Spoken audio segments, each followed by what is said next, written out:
بسم اللہ الرحمن الرحیم الحمدللہ رب العالمین والصلاة والسلام علی سید الانبیاء والمرسلین۔ آج کی حدیث پاک بخاری شریف کتاب الاطعمہ سے، جس میں رسول اللہ صلی اللہ تعالیٰ علیہ وآلہ وسلم نے کھانے کے آداب بیان فرمائے۔ حضرت ام المومنین ام سلمہ رضی اللہ تعالیٰ عنہ جب حضور علیہ السلام کے نکاح میں آئیں تو ان کی ابو سلمہ سے کچھ اولاد تھی۔ ان میں سے ایک بیٹے تھے حضرت عمر بن ابی سلمہ رضی اللہ تعالیٰ عنہ، جو کہ حضور علیہ السلام کی پرورش میں ہی تھے۔ تو حضرت عمر بن ابی سلمہ فرماتے ہیں کہ میں بچہ تھا اور حضور علیہ السلام کی پرورش میں تھا، اور جب میں حضور علیہ السلام کے ساتھ کھانا کھایا کرتا تو میرا ہاتھ برتن کے چاروں اطراف گھوما کرتا تھا۔ تو رسول اللہ صلی اللہ تعالیٰ علیہ وآلہ وسلم نے مجھ سے فرمایا کہ بیٹے بسم اللہ پڑھ لیا کرو، دائیں ہاتھ سے کھایا کرو، اور برتن میں وہاں سے کھایا کرو جو جگہ تمہارے نزدیک ہو۔ تو حضرت عمر بن ابی سلمہ فرماتے ہیں کہ اس کے بعد ہمیشہ میں اسی ہدایت کے مطابق کھانا کھاتا رہا۔ یہ حدیث مبارکہ کا ترجمہ تھا۔ اس میں رسول اللہ صلی اللہ تعالیٰ علیہ وآلہ وسلم نے کھانے کے متعلق آداب کا ذکر فرمایا۔ سب سے پہلا ادب کھانے کا اس حدیث مبارکہ میں جو بیان ہوا وہ یہ کہ کھانا کھانے سے پہلے آپ بسم اللہ پڑھیں۔ اور پھر ایک اور حدیث پاک جس میں ہمیں ملتا ہے کہ رسول اللہ صلی اللہ تعالیٰ علیہ وآلہ وسلم نے فرمایا کہ ہر اچھا کام کرنے سے پہلے، حدیث کا یہ مفہوم ہے کہ ہر اچھا کام کرنے سے پہلے بسم اللہ پڑھ لیا کرو۔ تو کھانا کھانا بسم اللہ پڑھ کے اور پھر دائیں ہاتھ سے کھانا کھانا،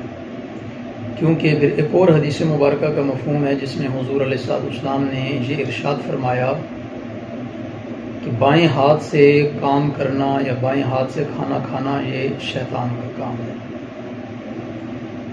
اور پھر ایک اور ادب جو ہمیں حدیث پاک میں سیکھنے سے ملتا ہے وہ یہ کہ برتن میں اپنے سامنے سے کھانا لینا چاہیے، لقمہ بھرنا چاہیے۔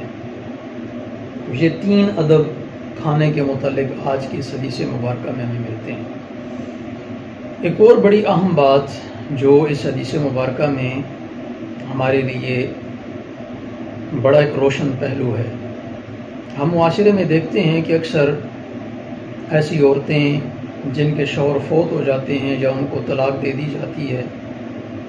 اور ان کے اگر بچے بھی ہوں تو سب سے پہلی بات ہمارے معاشرے کی یہ ہے کہ ان کو قبول نہیں کیا جاتا، اور اگر کوئی ان کو نکاح کے اندر قبول کرے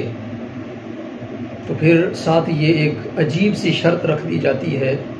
کہ یہ اپنے بچے ساتھ لے کر نہیں آئے گی۔ اس حدیث مبارکہ میں ہمیں یہ بھی سبق مل رہا ہے کہ رسول اللہ صلی اللہ تعالیٰ علیہ وآلہ وسلم نے حضرت ام سلمہ رضی اللہ تعالیٰ عنہ کے ساتھ جب نکاح فرمایا تو ان کے بچوں کو بھی اپنی تربیت میں لے لیا، اور ان کے بچوں کی پرورش حضور علیہ السلام نے کی۔ اور پھر کتنے خوبصورت انداز میں حضرت عمر بن ابی سلمہ رضی اللہ تعالیٰ عنہ کی رسول اللہ صلی اللہ تعالیٰ علیہ وآلہ وسلم تربیت فرما رہے ہیں کھانے کے آداب کے متعلق۔ اور اس خوبصورت انداز سے حضور علیہ السلام نے تربیت فرمائی کہ حضرت عمر بن ابی سلمہ فرماتے ہیں کہ اس کے بعد ہمیشہ میں اسی ہدایت کے مطابق کھانا کھاتا رہا۔ ساتھ ہی ساتھ اس حدیث مبارکہ میں ہمیں ایک اور سبق ملتا ہے وہ یہ کہ جب بھی تربیت کی جائے، جب بھی سمجھایا جائے، جب بھی بچوں کو کوئی بات بتائی جائے تو اتنے خوبصورت انداز میں بتائی جائے، اتنے پیارے انداز میں بتائی جائے کہ وہ بات ان بچوں کے ذہنوں پر نقش چھوڑ جائے، اور ایسے نقش ہو جائے کہ پھر وہ بچے ساری زندگی اس سبق کو، اس درس کو، آپ کی اس سکھائی ہوئی بات کو نہ بھول سکیں۔ یہ چند اہم اس حدیث پاک کے پہلو تھے۔ سب سے جو بنیادی بات تھی وہ یہ کہ ہمیں کھانے کے آداب سیکھنے کو مل رہے ہیں، اور 3 بڑے ادب ہمیں سیکھنے کو ملے۔ پہلا ادب یہ کہ بسم اللہ پڑھ لینی چاہیے، دوسرا ادب یہ کہ دائیں ہاتھ سے کھانا کھانا چاہیے، تیسرا ادب یہ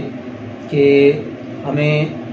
اپنے قریب سے، نزدیک سے برتن کے اندر سے لقمہ لینا چاہیے، جو ہمارے سامنے جگہ ہو وہاں سے ہمیں لقمہ بھرنا چاہیے۔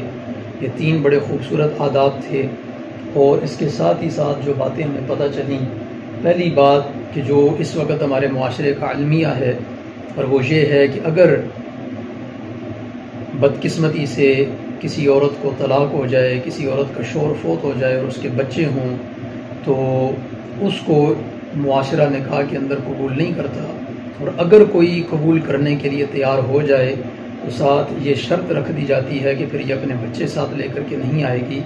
تو اس حدیث مبارکہ میں ہمیں رسول اللہ صلی اللہ تعالیٰ علیہ وسلم کا بہترین اسوہ حسنہ، بہترین نمونہ دیکھنے کو مل رہا ہے کہ نہ صرف حضور علیہ السلام نے ان بچوں کو اپنایا،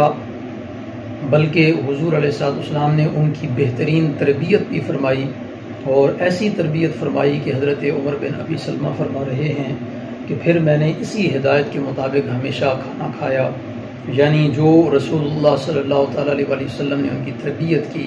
رسول اللہ صلی اللہ تعالیٰ علیہ وسلم نے ان کو سکھایا، پھر وہ ساری زندگی اس بات کو نہیں بھولے۔ دعا ہے کہ اس حدیث مبارکہ کے اندر سے جو ہمیں خوبصورت موتی سیکھنے کو ملے، اللہ رب العزت ہمیں ان پہ صحیح معنوں میں عمل پیرا ہونے کی توفیق عطا فرمائے۔ وآخر دعوانا الحمد للہ رب العالمین۔